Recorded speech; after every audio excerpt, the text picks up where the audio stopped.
And yeah, dude, but still love movies, like still want to make films.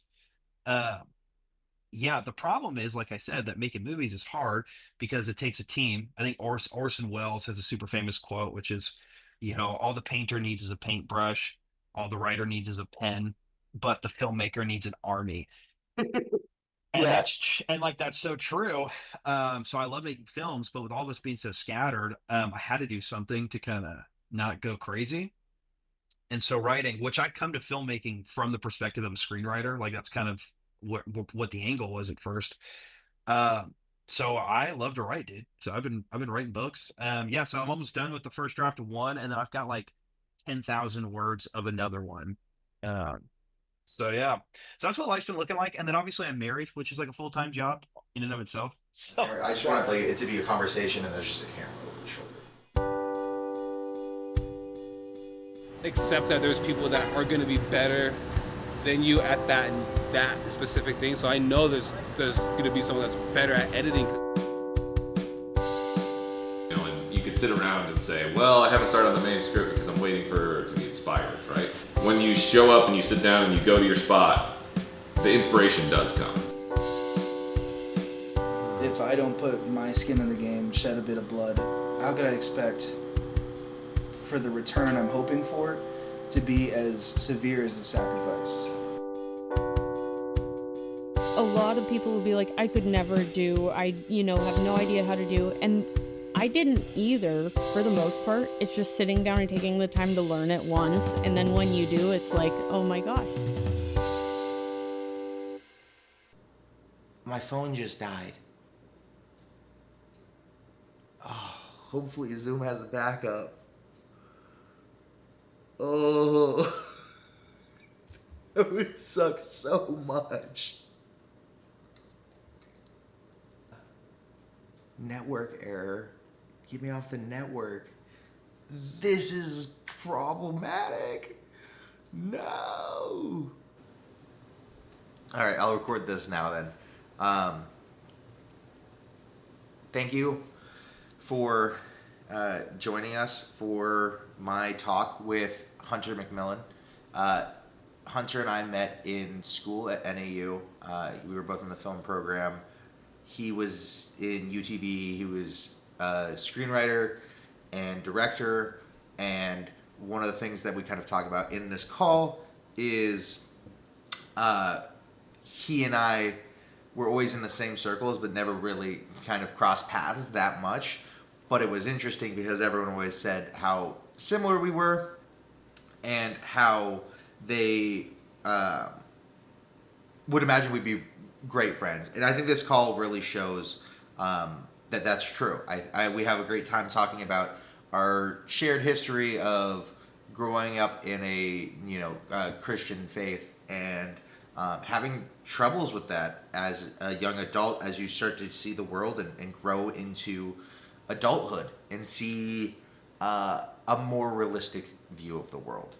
And I think we have a great time just discussing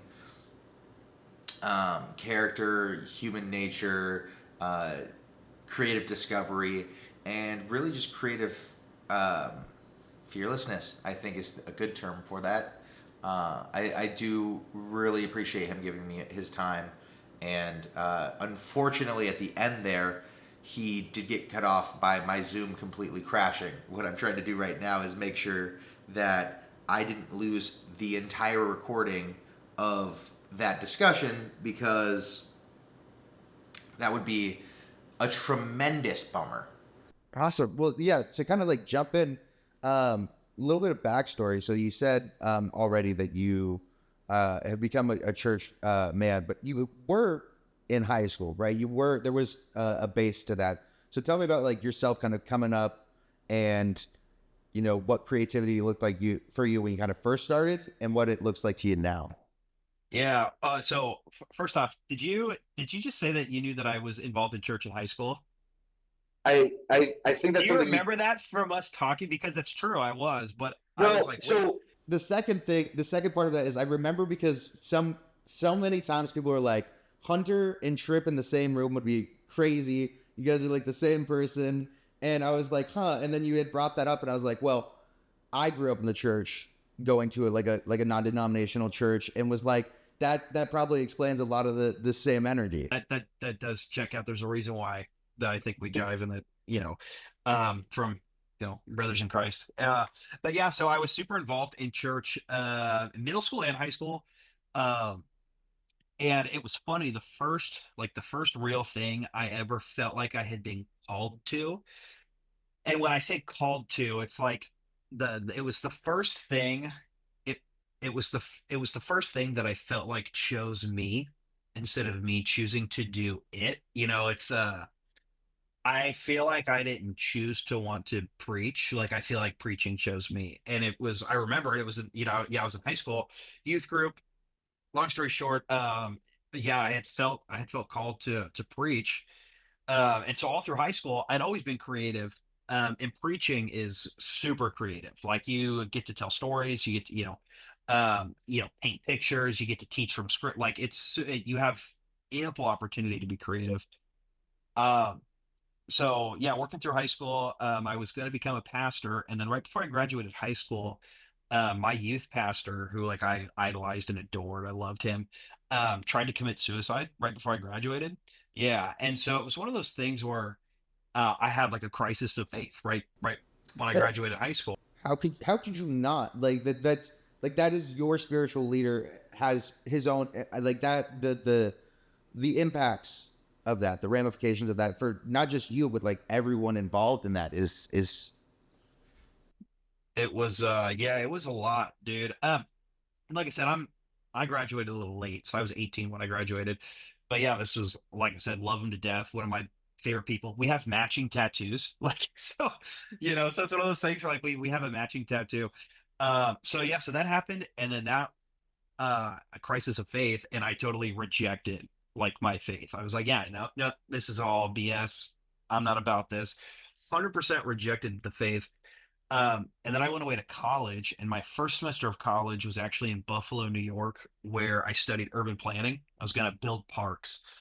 And long story short, I hated it. I hated the work. I didn't like living there at the time. And when you're alone and you have a lot of free time and you're not too happy, it gives you a lot of time to think. And so I got to think about what it is that I wanted to do with my life. And it's really hard to be good at anything. So you might as well try to be good at something you really like. And it was like, what the thing that kept me sane during that, I don't know, 6 month period of going from Southern California to Western New York. I went from 85-degree weather to, -10-degree weather, and, 15 feet of snow, which is funny because Flagstaff is so similar. But all that to say, the thing that kept me from going crazy was movies. And it dawned on me, I was like, oh my gosh, I really, really like movies. And I always liked telling stories. And it was two films in particular that I watched during this period where I was like, oh, I want to do that. Like, I want to make movies. The first one was Pulp Fiction, which is still my favorite movie. And I think Pulp Fiction's famous for like getting a lot of young filmmakers that spark to be like, whoa, I want to make a movie like that. Like, that's so cool. Yeah, yeah, and we can talk about that too, because there's some ideas I have around that as well. I don't want to cut off your story because you're halfway through it, so continue. What was the other Oh movie? my gosh, so sorry. Yeah. So the other one was No Country for Old Men. Love No Country for Oh, Old Men. And Coen yeah, Brothers? Yeah, but I was like, how like the movie is mind blowing how good the visual storytelling is. And anyway, so from there I was like, you know what? I'm going to go to film school. So I transferred and went to NAU, and the rest is history. yeah.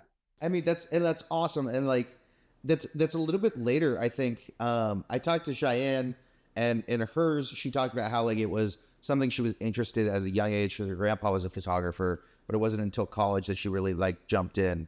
And for me personally, like when Windows Movie Maker was a discovery to me, like I was making Windows Movie Maker slideshows in middle school, and like cutting up highlight reel because my dad used to film our football games. So like I was really into like editing videos when I was a kid, and kind of always really wanted to do this. So I'd love hearing other people's kind of origin story. But to kind of like go to the Pulp Fiction thing, the thing that kind of popped into my head was it's such a unique way of telling a story. Like there's other movies that tell it that way, right?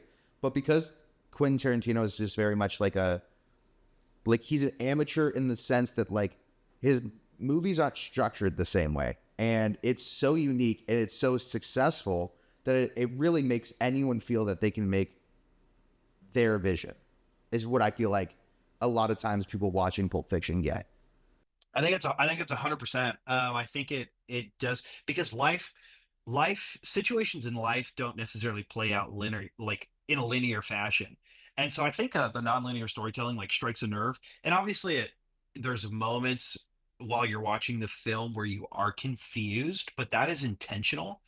And there's kind of nothing like when you're watching a film and you know you're in the hands of a good filmmaker and you get confused. It's almost like a moment of suspension where it's like you're falling backwards in slow motion, and it's like you're waiting, like, oh, I hope they catch me, I hope they catch me. And then a good filmmaker catches you and like is like, oh, I got you, and with the revealing of information. And I just think Pulp Fiction is the best example of that. Like when it all comes full circle at the end, I'll never forget when I was watching it the first time in my room in Buffalo while it was blizzarding out. It was like New Year's 2017. I'll never forget it. I think I was drinking like a Four Loko and smoking a pack of Camels. Like, Oh, and that's dude, that's the perfect condition to watch that movie in. dude, and I'm watching it, and I'm just like, I cannot believe what I'm seeing right now. And then it wraps up at the end at the diner, and I'm like, Yeah. Yeah.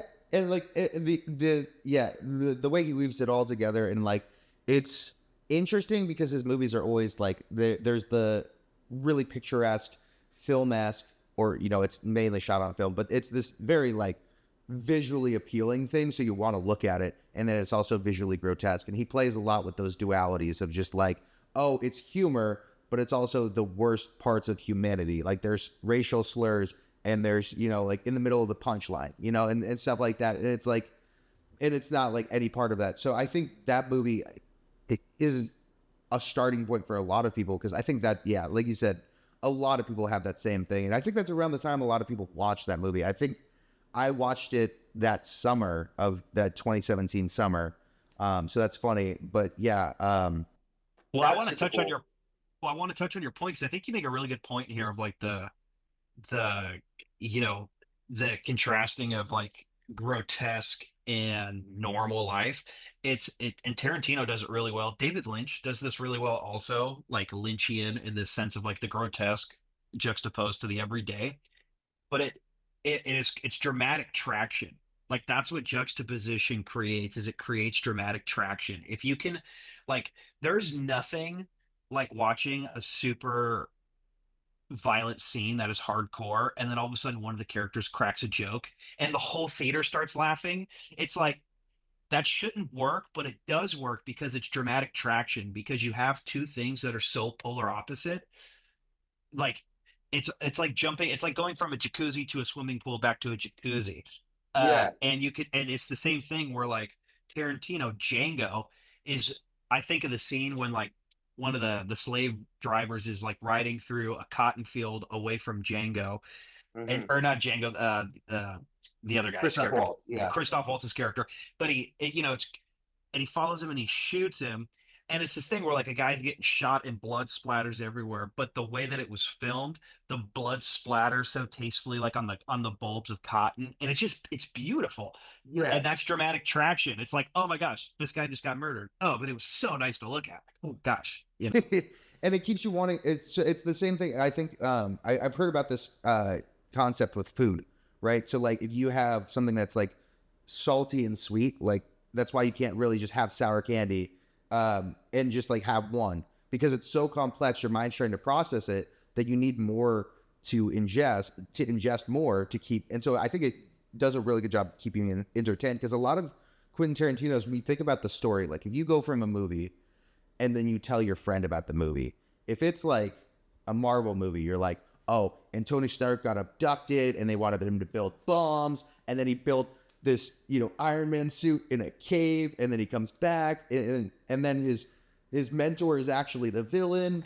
And so like you go through this whole arc, but like with Tarantino, it's like there's this guy, he's a boxer, his dad died when he was young, but then there's this, and it just kind of sounds like a really bad story because you can't tell it the way he does. And also like Hateful Eight, it's 10 people in a cabin, and some of them are outlaws and some of them aren't, and they're trying to figure out, who's who. Super simple story, but it's, I think, one of his best. Like the extended cut of that one, I love that one. Well, you're a Hateful Eight guy. Okay. Mad Interesting. respect. Mad respect. I'm not a Hateful Eight guy, but I respect it and I understand why. And it's funny. He's talking about, because Tarantino's coming up on his final film, which the film critic got scrapped. That was going to be his final film. It was going to be a movie about a guy who is a film critic for porn or something like that, and he ended up scrapping it. But it's funny because Hateful Eight and Reservoir Dogs are both films that pretty much take place in one location, and he's talked about adapting both of those to stage plays. So I think that would be crazy to see like a Hateful Eight play. Yeah, Yeah, especially, yeah. I might be more into that. I think the one setting like works really well for theater, obviously, and it can work really well for film too. But it can't. It's so I'm a big Community fan, and they call it a bottle episode in that. And so like every time it happens, I'm like, oh, it's a bottle episode, and that people are like, what are you talking about? I'm like, no, it's a bottle episode. Like they're all in one space. 12 Angry Men is like the first, and yep, they did it yes, really well. And first time watching Hateful Eight, I wasn't the biggest fan. I felt like it dragged. Colin is a huge fan of Hateful Eight, and so when Netflix released the extended edition as 4 episodes, it made it a lot better. Because it's like an episodic thing, and it's like, oh, it's right in Netflix's alley. So I think that's where I kind of came across it.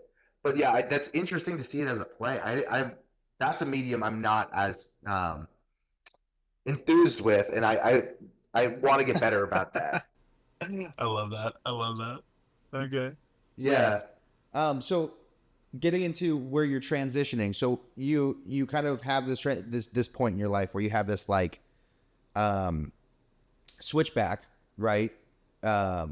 Where after college you're kind of like, okay, I kind of want this direction. I had this calling when I was younger, right? And so you kind of switch back, and in that you have a kind of shift in your creative. Like you said, you still do you want to do filmmaking, but there's also the shift of like, well, a writer can write short stories, novels, critiques of movies. So, what happened there?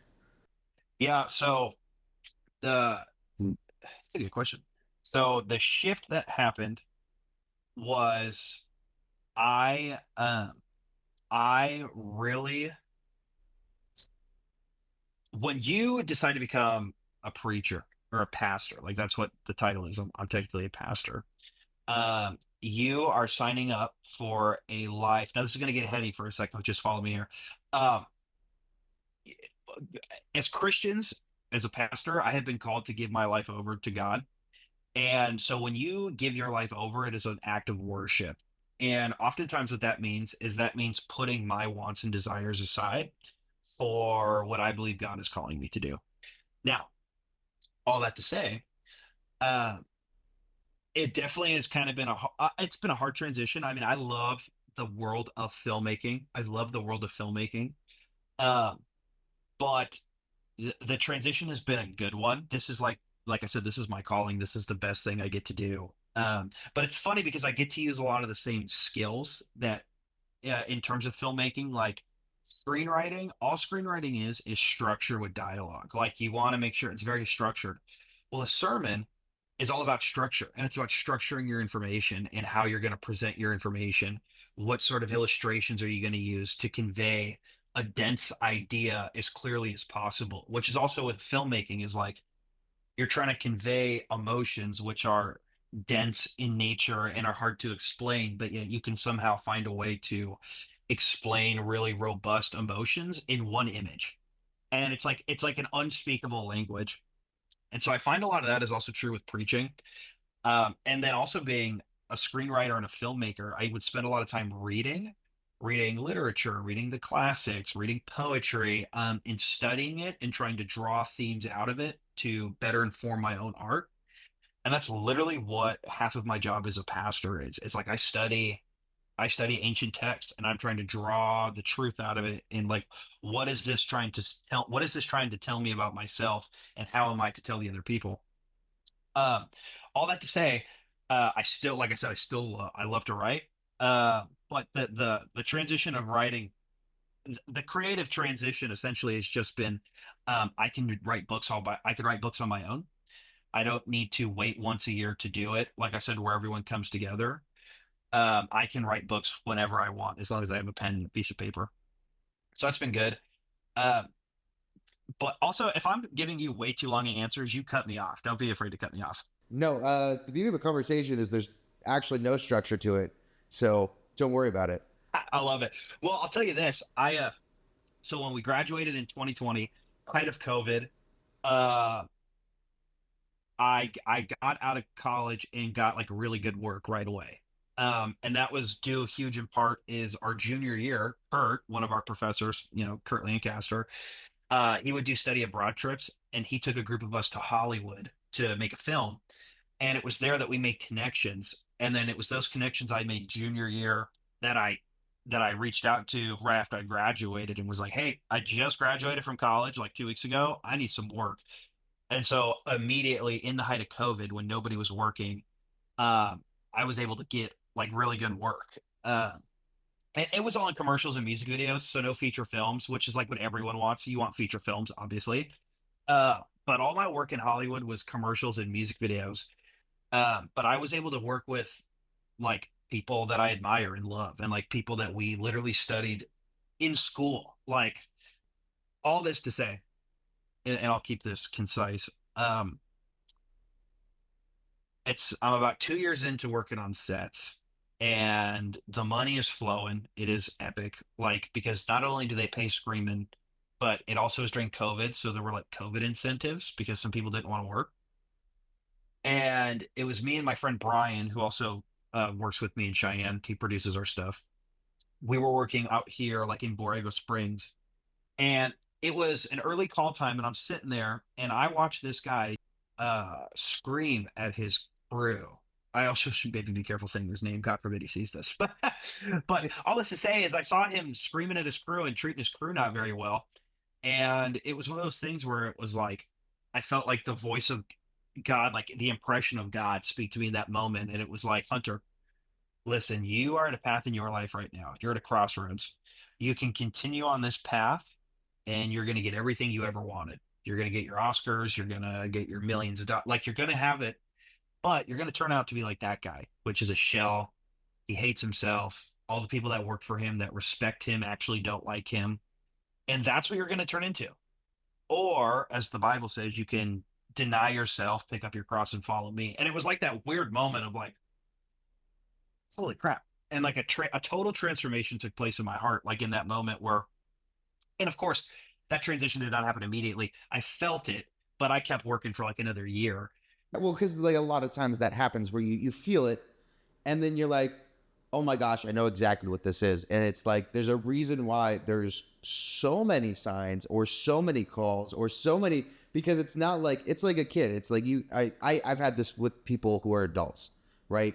Full grown adults where I say, hey, like you should probably, try having a protein shake every now and then so you can have more protein in your life. And, it's good to have a little bit more protein. You're not eating enough protein. And they're like, no, I don't want that, blah, blah, blah. And then it's like, okay, cool. And then they see me when I need a snack, I'll grab one. And then they slowly start coming around. And then 3 or 4 months down the road, it's like, what protein powder should I get? What could it, and I'm sure you see that a lot with evangelism too, where it's like something like this. You're having a conversation, you're just telling your story and you think that's all you're doing. And then further down the road, someone turns back around and says, hey, Hunter, tell me how I can get involved, or, tell me how I can start, when I should start showing up, because I've been stewing on this. And so it's just the inciting incident, right? And like, it happens to all of us where it's like that first, like smack in the face where it's like, this is what you should be doing. And you're like, nah, I'm good.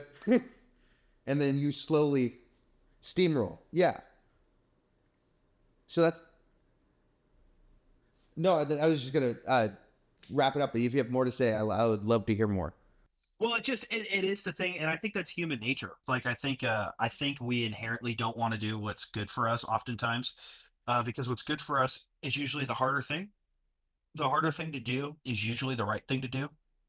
And also, once again, depending on what your beliefs are, I don't know what your beliefs are, but like whoever's listening to this, like depending on what your beliefs are, as a guy that subscribes to Jesus, I believe that like the human nature and the human heart is inherently sinful, and our natural default position is to push away or to repress anything that draws us to a god.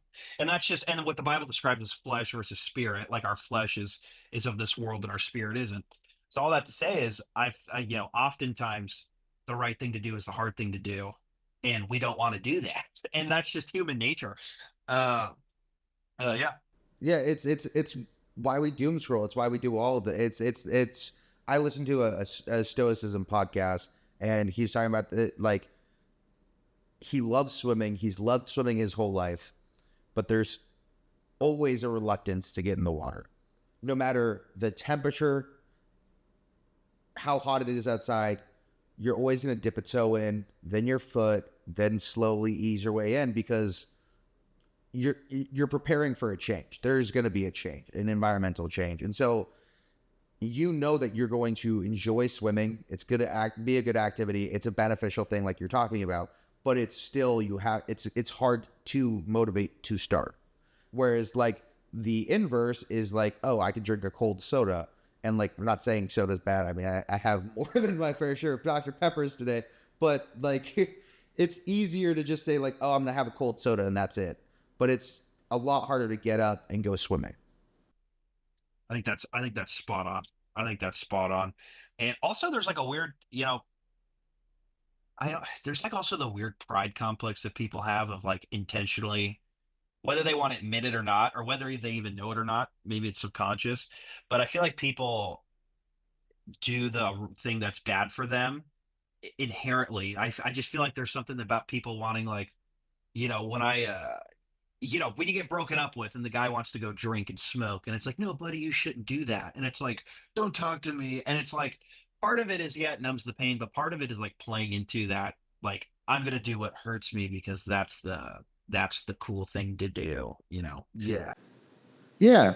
And it's in its own way, like people have talked about this before. It's not an original idea by any means, but it's almost it's a form of punishment, right? Like if you get broken up with, you assume or subscribe to the idea that there's a reason. Or if you have a bad thing, you feel punished and you want to punish yourself further because you start feeling like, oh, you know what? Like I need pain because like, and then you go down this rabbit hole. I had a conversation with my friend. He had broken up with this girl. They had been dating for a long time. And, I called him and it was like, oh, how's your girlfriend? And he's like, oh, we broke. He's like, yeah, I didn't tell you we broke up. And I was like, we haven't talked in 2 years, like in a year and a half. What do you mean you didn't tell me? How was I supposed to know? And he's like, yeah, no, like, and then he tells me this whole story about how they broke up. And then I was like, well, like you're working at this gym now. I'm single. Tell me, like, are there any cute girls at this gym? I'm trying to meet someone. And he's like, oh, there's a ton. I'm dating this girl. And I was like, wait a second. You just said you broke up with your longtime relationship. And he's like, yeah. I was like, when was that? And he's like, it was a month and a half ago. I'm like, buddy, you need more time. Years and months, don't go that way. And he's like, no, I know what I'm doing. I've actually seen this girl every day this week. And I was like, you really don't know what you're doing, man. And something funny happens because I go through a breakup and some time goes by and then I'm like, I think I'm ready to get back out there. And then like, I have like one quasi romantic relationship or not even relationship conversation with someone. And I realize I'm not ready. And I have this like pain in my heart. And so it's just funny because as someone who had given that advice going into it in that state of denial, I also was like, nah, I'm different, like I'm feeling better. I trust myself. And it's so interesting how you can go from, space to space. Another parallel with us is that around the same time, going from high school to college, I kind of had a crisis of faith Mine was a little bit slower though. Mine was more of a what had happened was I had a great home church. I was a part of it. Um, I felt like connected to my community, loved it. And then I went to college in another city. And when I'd come back, all these things, like life went on without me, right? As it should, you know. I wasn't the center of the universe there. And then my pride takes this hit. And so it's like, okay, that's one thing. And then there was a bigger, more scandalous headline that happened at the church, and it completely changed the church, right? And then it kind of became more of like a, if I was a part of this system, this community where from the head of this community, there was already a problem and someone was living counter to everything they were preaching, you know, where do I land, you know? And so that kind of took me into a different realm, which was never like fully like leaving that belief or that stuff. But at the same time, it kind of broadened my view to kind of understand, to make it a little bit more general. My understanding of my relationship with God is a little bit more general to where I can understand where someone from a different religion is talking about it and can tie that back, like you were saying, drawing anything out of any text, right? Kind of understanding where someone can come to that religion in that context. And so there's a lot of different ways we can go through this. And now I'm going on a tangent. So I want to direct us back. Yeah. And I think one of the things that's interesting about our personal relationship is we hung out a few times in college, but I feel like it was generally friends of friends. Like when we hung out, it was, you know, a good time, but like it was mainly like in a group setting. So I'm glad we actually get the chance to do this. Yeah, dude, I love this, man. And I think your point also is what the point you were making before was a good one. It's the do, you know, do as I say, not as I do, which like you giving your friend advice like, oh, you know, you need more time, but then you turn around and kind of do the same thing, and it's like, oh, it's very much the old contrite, you know, do as I say, not as I do. But I Yeah. think your point's made. Yeah, man, it's one of the great tragedies of my time at NAU was not getting to hang out with Trip Fusco a little bit more. So I appreciate. I think it's also, you know, that's one of those things where it happens the way it happens. Obviously, for a reason, we don't know it.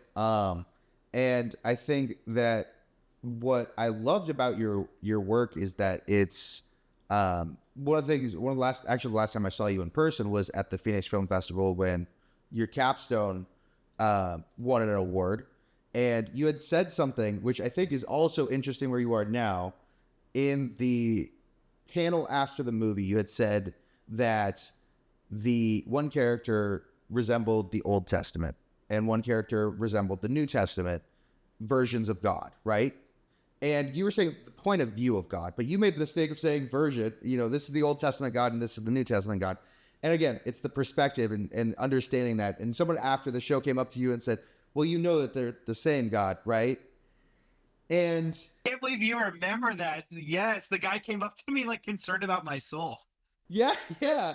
And it's just interesting because it's like, you know, there's ways you go about it where it's like, you know, that's a good evangelistic moment. But it's also funny to me hearing that because I think that was another reason why I held on to that negative information about you having that past, because no one just says that without having some knowledge of, you know, the Bible and stuff like that. But I think it's interesting to see that there was a part of you that was kind of calling out even then, where it's like, hey, this is still a part of you. And like, this is that, I think that piece talks about the internal struggle you were having more than it says the story that has, I feel like, nothing to do with you. And I don't know if you're in a cartel, but No, that's right on, dude. The that film was definitely made. The Believer, the capstone, was definitely made at the apex of my moment of crisis for sure. That was a film that a very very angry, confused young man wrote, and that was a film that a very confused and angry young man made. Like you when you watch it, I mean, when you watch it, like it just you don't something like that doesn't come out of somebody unless they're in a place where they're struggling. And it was true because the whole thesis of the film is, this main character is caught between, what he wants to be and what what he is. And the moment that sends him over the edge is the point where in the film he realizes the priest, this guy that he idolized, like as this sort of figure to be, when the chips are down and the pressure's on, people are people and people do peopleish things. And the priest ends up doing the thing that he was, once again, do as I say, not as I do. The priest does the thing that he was there trying to tell the main character not to do. And that's what is the character's grand revelation of like, oh my gosh, we're all people. That is hilarious that you remember that tidbit about that guy coming up to like try to evangelize me afterwards. That's hilarious that you remember that. I will say, one thing I get back, one of the notes I get back in my life is that I have a really good memory and it scares people. Because there are people, yeah, I don't know what it's about. I don't know how it is, but that it is the case. But I did, having watched you from afar on Instagram, seeing your life trajectory go that way. I always thought that was quite interesting. How that, even just seeing those points for you, given that you now live in a context like, so you're a youth pastor. Do you? At my church, it was a sermon every Sunday by the youth pastor. Is that what you do, or? Yep, I preach every week, every Wednesday. For the most part, I mean, I'll get guest people in, and then we have different Christian clubs that meet on the different. There's like 7 high schools within a 10-mile radius of me, and so we'll do different clubs there. So in any given week, I might be preaching 2 to like 5 times, to be honest with you. And sometimes those are different messages. Uh, a lot of times it's the same one, just at different places. But yeah, yeah. So every week I'm the guy preaching. So between that, the studying we kind of discussed before this, and the writing you're doing, getting into the creative process, I think flow is definitely. There's a great book about it called Big Magic, where it talks about, and it comes from a more spiritual aspect, but it talks about how like big magic is creativity in itself. We're conversing with it. How do you kind of prepare yourself to get into this flow state? Oh, that's a good question. So there's a lot there. Um, so my writing is primarily done either in the morning or late at night, just because of how busy my day is, and it has become therapy for me. It is just because the nature of what I do for a living, being a pastor, not even just a youth pastor, but a pastor in general. I'm always on call. Like I can get phone calls middle of the night of crisis. Um, and my job is a lot of fun. I have the most fun job in the world. I get to do the best thing in the world. I get to hang out with the best people. But there are parts of my job that are really hard that nobody realizes. Like some people don't think about. Is like as a pastor, I've been a pastor for almost 3 years, like 2.5 years. I've had to go to the hospital and watch 6 different people die. Like, you know what I mean? So like it's Yeah. one of those things where I go into the office and I'm thinking it's going to be a random Tuesday, and then all of a sudden you get a phone call and you have to be the guy that shows up in the hospital room. Yeah. So all that to say is uh my job can be very, very hectic. And so me being able to seclude my mind and write has been very therapeutic. It also gives me an opportunity to work through emotions and thoughts and feelings that I don't always have. And it's funny because I write, but like in the writing, I get to work through thoughts and feelings and emotions that I don't necessarily know how to articulate. Mm. And I'm able to do that through fiction, and I'm able to do that through storytelling. Um, and so it's the thing that rejuvenates me. Also, what's interesting about is creativity is the component that people have that delineate us from all other animals. And creativity comes from a cognition, a cognizant mind that we have that animals don't. And as a guy that believes in the Bible, it's pretty clear, like, we are the only creature that is made in the image of God, and our ability to create is the thing that makes us most like God. Like, God is creator. God creates all things. He created us. He created everything. And so when I am creating creatively, or you're creating creatively, it is us exercising our imago Dei. Like, it's us exercising the abilities that we have, having been created in the image of God. So, it's, yeah, man. I think creativity is uber important. I think creativity is uber important to God. And but you asked, how do I unplug my mind? It's the first thing I do in the morning, or it's the last thing I do before I go to bed. And when the time comes and you read, I'll send it to you. And when people read what I've written, it is very a lot of my theological thoughts and concerns and confusions and emotions that I'm wrestling with are very much in everything, like in every line. It's all there. So It's hard for it not to be. I mean, we discussed how with your capstone, The Believer, that was the case. And it's vitally important and therapeutic, obviously. Just putting anything on paper, I think. I have a bias to handwriting because it forces you to be slower. But I was typing something out today, and was just like, you know what, I need to write something. So I just started typing something out, and I found myself kind of chiseling away at the idea, and then it being articulated a little bit more, like you were talking about. And then by the end of it, I was just like, I feel better. I got that out, like that's exists somewhere else.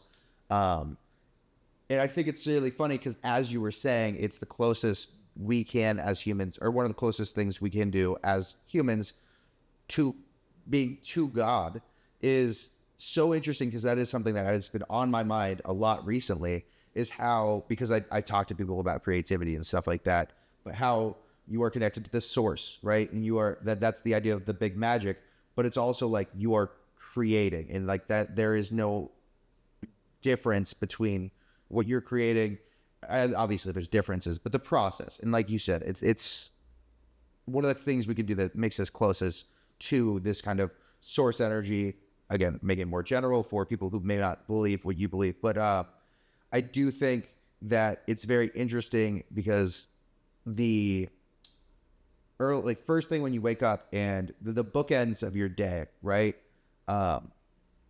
It's I used to work at a mattress store. I'm just gonna come back around. And so I did some research into sleeping, and read this book, How We Sleep, by Matthew Walker. Briefly, I didn't finish it, but it said that if you do something right before you go to sleep, or right when you wake up, you actually remember it more. And so if you want to learn guitar and you practice guitar for 15 minutes before you go to sleep, your mind will like absorb that information better. And so it sounds like you're going to have this like really wishy-washy thing, because you, like you said, what you're seeing on any given day, you could see a death, to a birth, to a wedding, to someone coming to Christ, someone falling out. You have no idea. It's just Tuesday. And that would appear to come through, but I'm guessing that there's probably also some very consistent thematic like stuff there, because it's on that bookend, and you're hitting that. It sounds like intuitively just hitting that pocket of when you could be doing that. It's just a very interesting thing. Oh, I think, dude, your observational skills are on point, Tripp.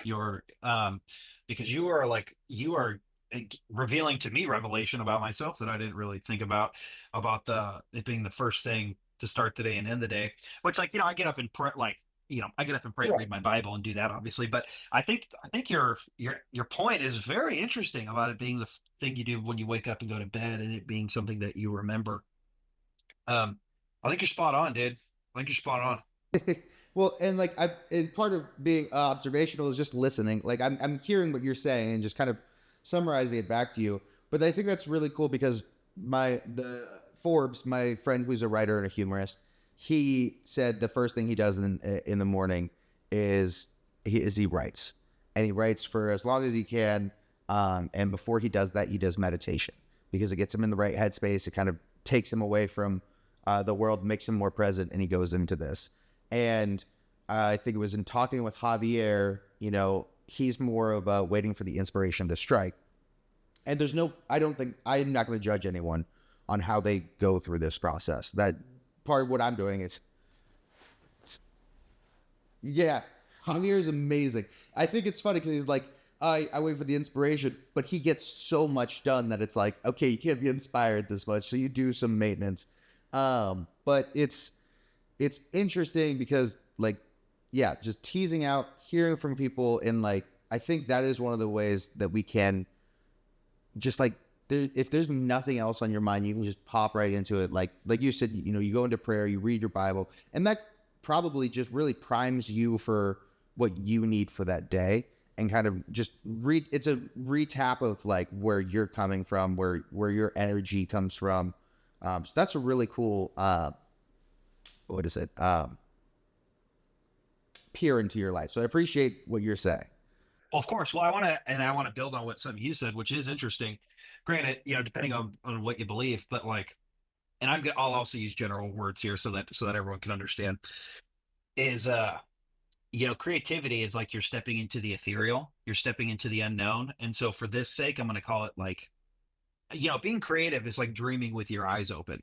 And so I think your point is also interesting that when you sleep, from the moment you go to sleep to the moment you wake up, you're in dreamland.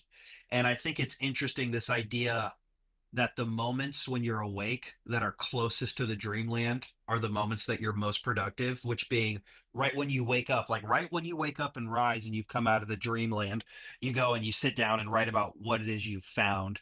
And then on the back end, right before you go to sleep, like it's like as you're approaching the dreamland, you're like writing down what it is you see as it's approaching.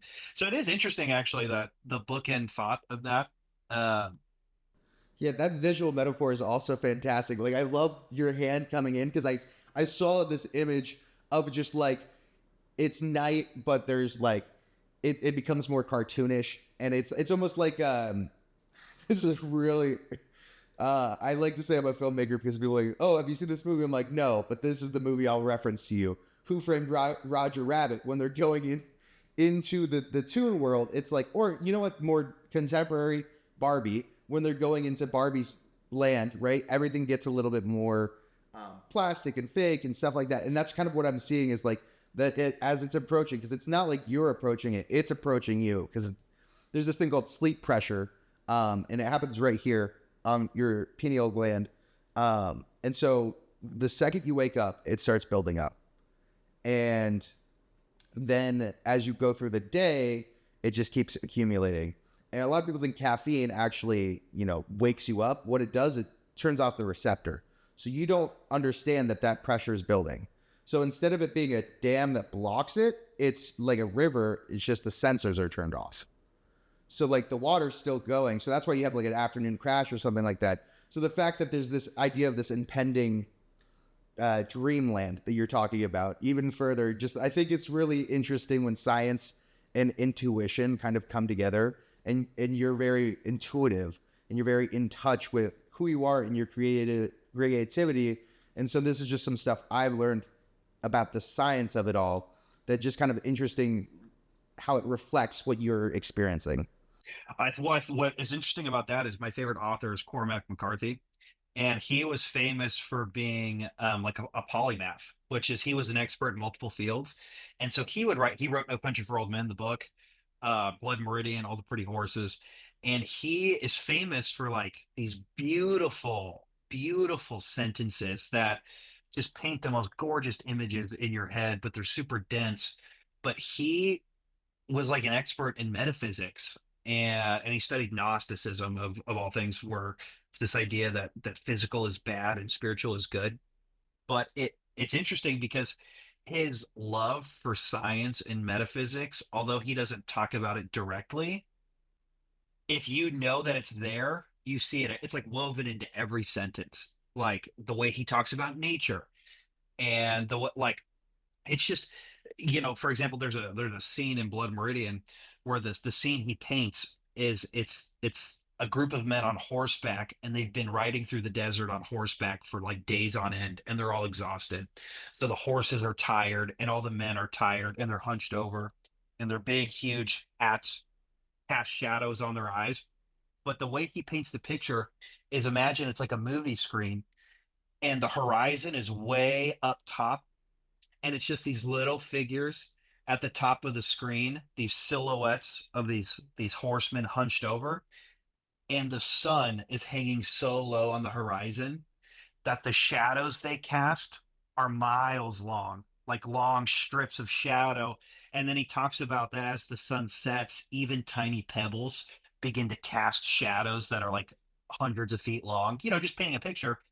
But like, he got that from he studies how light interacts with things, and he understands the sequencing of the sun and how the sun plays on objects, and that's like from his desire to know about metaphysics and how nature works. You know what I mean? So it's like, it's things like that that you can weave into everything. So nature and science I find to be very compatible, Yeah. or creativity and science. Yeah, yeah, and I think with kind of something you had touched on earlier, with like drawing out that information and kind of creating those um, illusions or those similes or those metaphors to kind of translate these dense thoughts to your students. It's interesting how when you start looking for those things, you can kind of find things that do have that. Like a friend of mine loves weightlifting, and something that I noticed about him is in his life and his problems, he took on everyone else's stuff. Like he was doing a lot of like taking on of other people's problems and just empathetically like putting that on himself, because he, wanted to help people, but he also wants to like be strong. And I just, this thought of like him in the gym is similar to him emotionally. It's really cool to kind of see that throughout the world. So yeah, you're also spot on where it's like, it's a pursuit. Well, it's funny because I like, science is our science reveals to being a guy that believes in God, science to us reveals God's creative design. Like, when we make a new discovery about a theorem, or a new math equation that comes out, or we make a new discovery on gravity or something, like, God has created all of these things, and and our discovery of science and our understanding of science is just our ability to interpret the cosmic art that God has created for us. That sounds uber pretentious, but like, that's just kind of how it, like, that's what it is. Well, and a lot of times I think what pretentious nature of things is like when people say something like, "Oh, that's so pretentious," or "That's so hooey," or whatever they want to call it. It's that it struck a chord, but they weren't ready for it, right? So like, don't worry about that.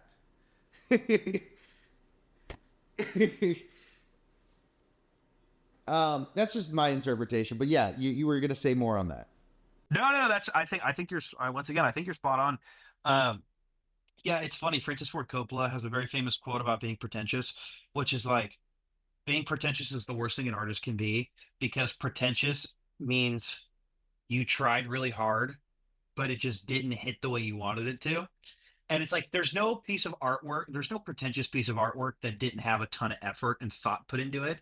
And he talks about that's the scariest thing for a filmmaker. And I'm pretty sure it was one he was on set for Apocalypse Now, like some of the behind the scenes of that.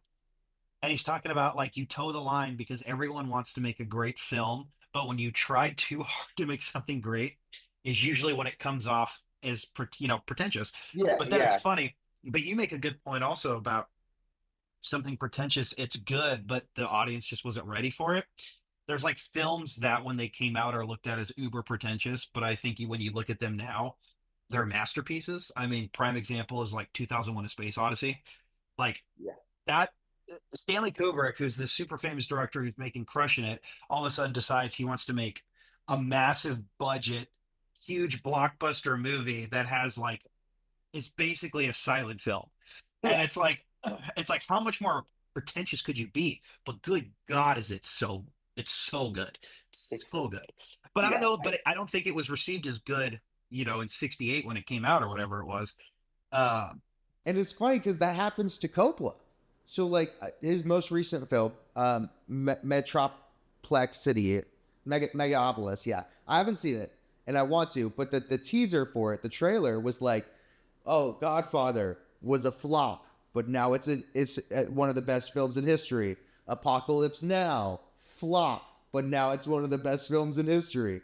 This one's gonna be a flop." And it's like, but like it happens to him too. And I think that it also might be a denotation versus connotation. I think this is one thing that happens a lot in mainstream. And you're doing a really good job of bringing the very heady nature of my personality out. I sometimes try to not be as heady, but this is gonna sound. I'm gonna have some very aggressive words. So in the zeitgeist, there's the connotation, right? But then there's also the denotation. And I think, yeah, pretentious for what Francis Ford Coppola is saying is like, if you try too hard and you work at it too hard, it's going to come off as like a try hard. It's going to be just pretentious, right? And then how we use it now is like, no, you're just saying something that I'm not necessarily ready for. Like we're just talking and you bring on like God, Jesus, and all that stuff. And I wasn't ready for that. You're being pretentious. You're being a lot. I wasn't prepared for that. And I think that there is a denotation versus connotation. I have the same thing with consequences. I was having a conversation with someone about consequences where it's just the result of your action. That's the denotation. But consequences has a very negative consequence because first of all, it's con, but also because it's like, oh, you're going to have consequences. There's going to be punishment is generally how it's used.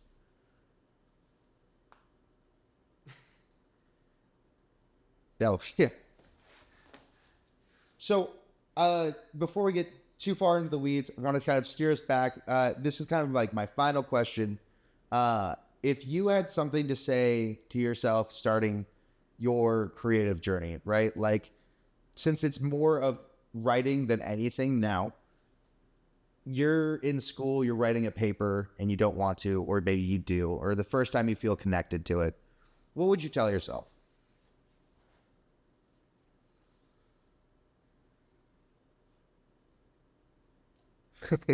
So you're reaching out to yourself or talking to someone who is starting out. Like if I wanted to pick up a pen and paper tomorrow and do screenwriting or whatever you want to see it as, what advice would you give me or give yourself? advice would I give me or give? Um, don't. It's gonna sound so jerky, but this is it. Don't waste. This is gonna sound. Don't waste the audience's time. And what do I mean? Is I think if you want to write something, I think you should, whether you've never written anything or you've got all the experience in the world. I think you should sit down and write something. I, and this is kind of the crap I got in film school as a filmmaker was I was like, I'm the blockbuster guy. Like, I want a good art house movie, but I am very much under the impression that art, although it needs to stimulate the mind, and I think art should make you question things, art cannot waste my time. And I understand that you want to make a 2.5 hour epic uh conceptual concept piece. I think that's wonderful. But like at the end of the day, if I'm going to give you my $15 and 2.5 hours of my life, then you owe me something. And Yeah. you owe me to feel like I didn't waste my time. Now, I don't know what that means, whether it's, Atonement is like a super sad movie based off the, I think, Ian McKellen book. Super sad movie. Like, I'm not having a good time. But at the end of it, like, I don't feel like my time was wasted. So when I say that, I don't mean you need to Michael Bay it up with like explosions and stuff, but you have to understand that when you're making a film, especially if you're writing a book, because a book is a commitment for people to read. Like, if you're telling me that I'm going to take 8 or 9 hours of my life over the course of the next 2 weeks to sit down and read this book, I better not feel like my time is wasted. So, all of that to say, it doesn't matter what you write, but you need to keep in mind that people are giving you the most precious commodity that they have, which is their time. So, if you're going to make music, you need to put everything you have into making it good because if I'm going to spend 3.5 minutes listening to your song, I'm not spending 3.5 minutes talking to my wife. If I'm going to sit and spend 2.5 hours watching your movie, I'm not spending 2.5 hours with my kids. Like, same thing with writing. And like I said, a book, just because right now that's my endeavor. Like, I want to write something that's challenging, and it is challenging. Like, I want you to maybe have to get out a dictionary every once in a while. I want you to have a lot to chew on. But like, my number one focus is to make sure you keep turning the page. Like, because I have to have you engaged. Um, so my number one advice is whatever you write whatever you want. Uh, don't make it boring and don't let it suck. Like, which sounds so jerky, but that's the truth. Like, Jaws, Jaws is so entertaining. It is so entertaining. It's the first blockbuster. It's amazing. It's wonderfully entertaining, but it also is masterfully crafted. And it is a masterpiece of a film that is so intelligent from start to finish. Alfred Hitchcock's Psycho is massively entertaining. It also is ridiculously well thought out. And so that's the thing is you need to, if you expect me to put 8 hours of time into reading your book, you better have 1,000 hours worth of work putting into making me want to enjoy it. Um, and this will be really kind well of my said. last, well, this will be the last anecdote to that is I have a buddy that I love and adore. He's a really good writer, very good writer.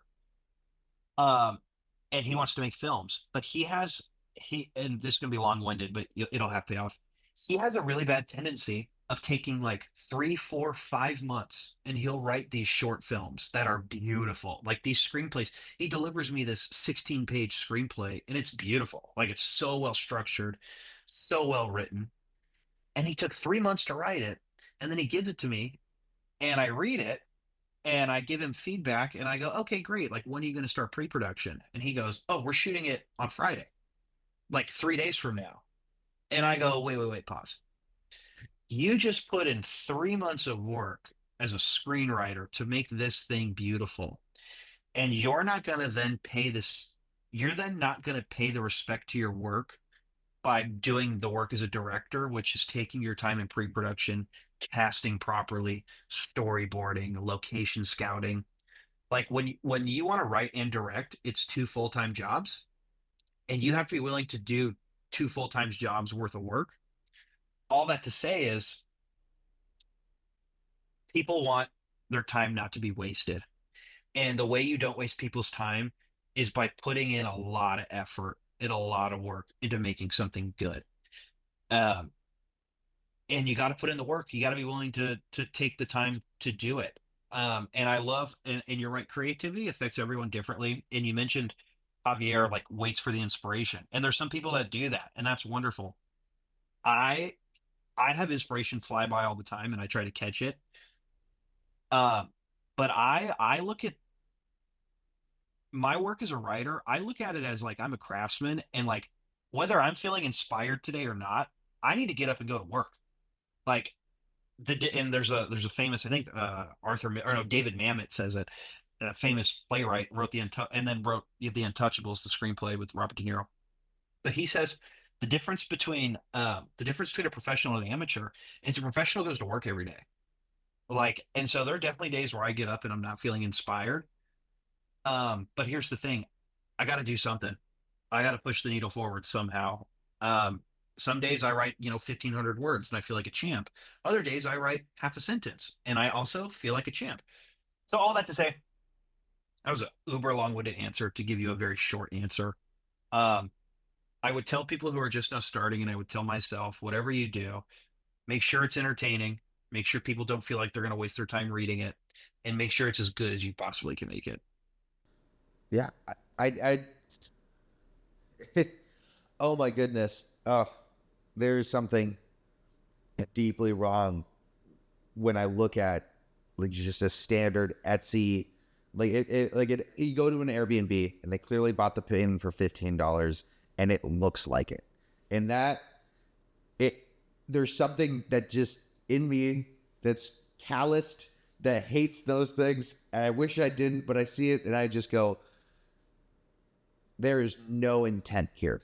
There's nothing, and it looks technically good. And like you were talking about that, like creativity is kind of, you know, art and science coming together.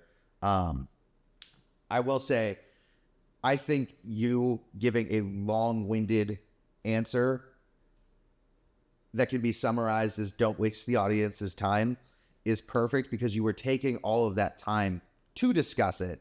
I'm being serious. You were taking that time to discuss it, to give the stories, the background, the evidence. I think that helps fill that story so much. On my last video, I think I got 3 views, so you don't have to worry about, you know, wasting anyone's time, because we're not. We're just having a conversation.